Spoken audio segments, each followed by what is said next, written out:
J'ai le privilège de partager avec vous ce moment des vœux. Avec vous, officiers et soldats dans notre armée qui nous protégez, avec vous, policiers, gendarmes, pompiers, forces de sécurité, sauveteurs en mer, qui veillez sur cette soirée, avec vous, médecins, soignants, patients, avec vous, agents publics qui assurez la continuité de nos services, avec vous, citoyens engagés professionnellement ou dans nos associations, avec vous, nos compatriotes d'outre-mer, avec vous tous qui êtes en famille, en France ou à l'étranger, et plus particulièrement avec vous, dont la vie a fait que vous vous sentez seul ce soir, vous qui êtes dans l'épreuve, et vers qui vont nos pensées. Les cérémonies de vœux ont ceci de singulier, elles obligent à parler d'un futur qu'en vérité on ne connaît pas, dont nous savons pourtant avec certitude que nous devrons l'affronter avec nos forces et nos faiblesses, mais en pays unis. Dans les responsabilités qui sont les miennes, je ne perds jamais de vue cet impératif d'unité de la nation que nous formons tous ensemble. Si nous cédions à l'esprit de division qui nous presse de toutes parts, nous n'aurions à peu près aucune chance de nous en sortir, dans un monde si rude, dans des temps si durs. Alors je nous souhaite, avant toute chose, de vivre 2023 autant que possible, en pays uni et solidaire, reconnaissant la place de chacun et respectueux de tous. Je repense aux vœux que je vous présentais à la même heure il y a un an. Qui aurait imaginé à cet instant que, pensant sortir avec beaucoup de difficultés d'une épidémie planétaire, nous aurions à affronter en quelques semaines d'inimaginables défis. La guerre revenue sur le sol européen, après l'agression russe, jetant son dévolu sur l'Ukraine et sa démocratie. Des dizaines, peut-être des centaines de milliers de morts, des millions de réfugiés, une effroyable crise énergétique, une crise alimentaire menaçante, l'invocation des pires menaces, y compris nucléaires. Qui aurait pu prédire la vague d'inflation ainsi déclenchée, ou la crise climatique aux effets spectaculaires encore cet été dans notre pays?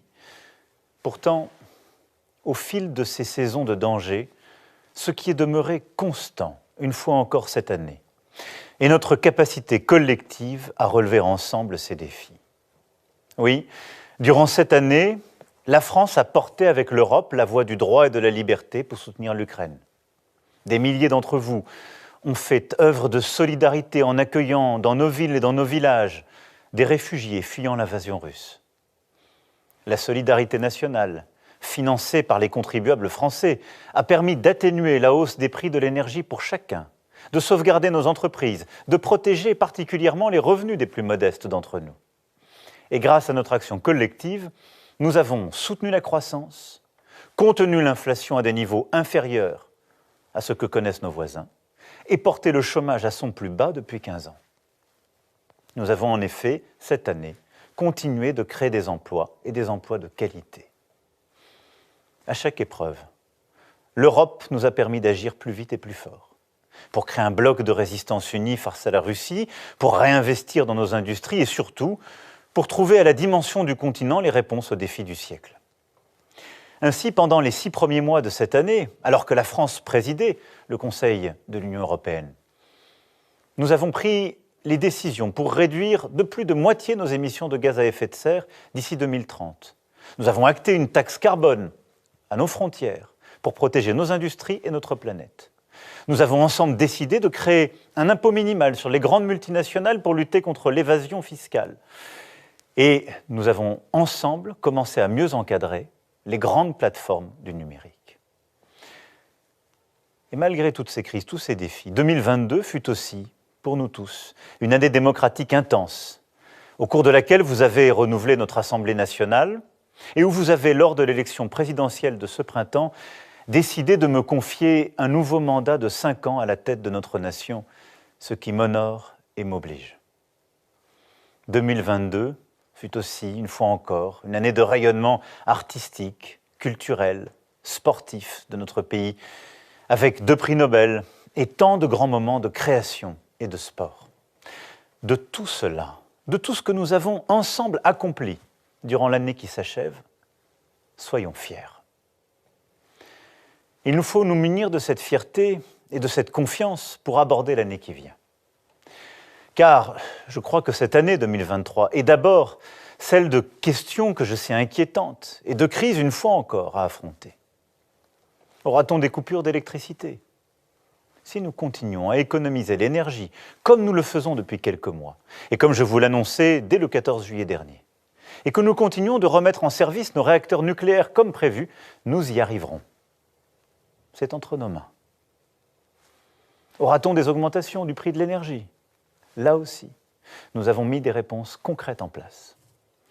Je le dis à chacun d'entre vous, car alors que les prix de l'énergie ont atteint des niveaux historiques, la hausse restera plafonnée dans notre pays.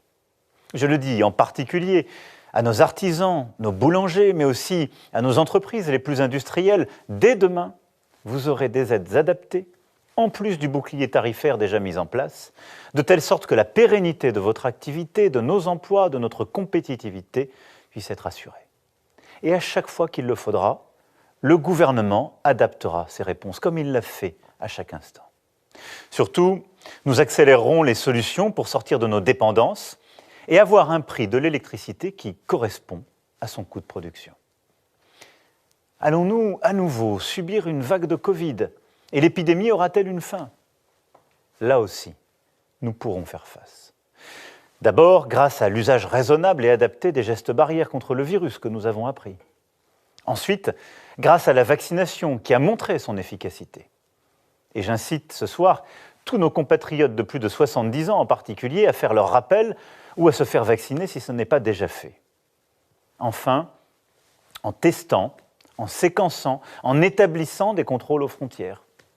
C'est ce que le gouvernement a décidé de faire dans nos aéroports dès demain, pour les avions arrivant de Chine où l'épidémie bat son plein et où nombre de restrictions ont été relâchées. Devra-t-on travailler plus longtemps en 2023 ? Là aussi, comme je m'y suis engagé devant vous, cette année sera en effet celle d'une réforme des retraites qui vise à assurer l'équilibre de notre système pour les années et décennies à venir.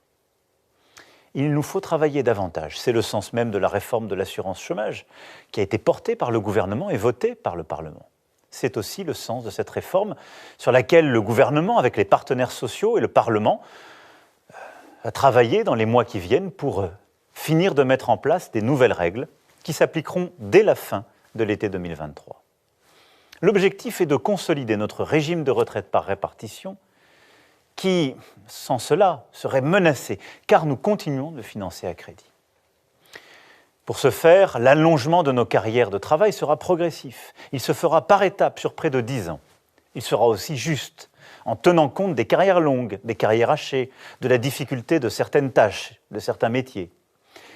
Mais c'est cela qui nous permettra d'équilibrer le financement de notre retraite dans notre pays, et c'est une chance où l'on vit plus longtemps, d'améliorer la retraite minimale pour toutes celles et ceux qui ont travaillé afin d'avoir tout leur trimestre, et de transmettre à nos enfants un modèle social juste et solide, parce qu'il sera crédible et financé dans la durée.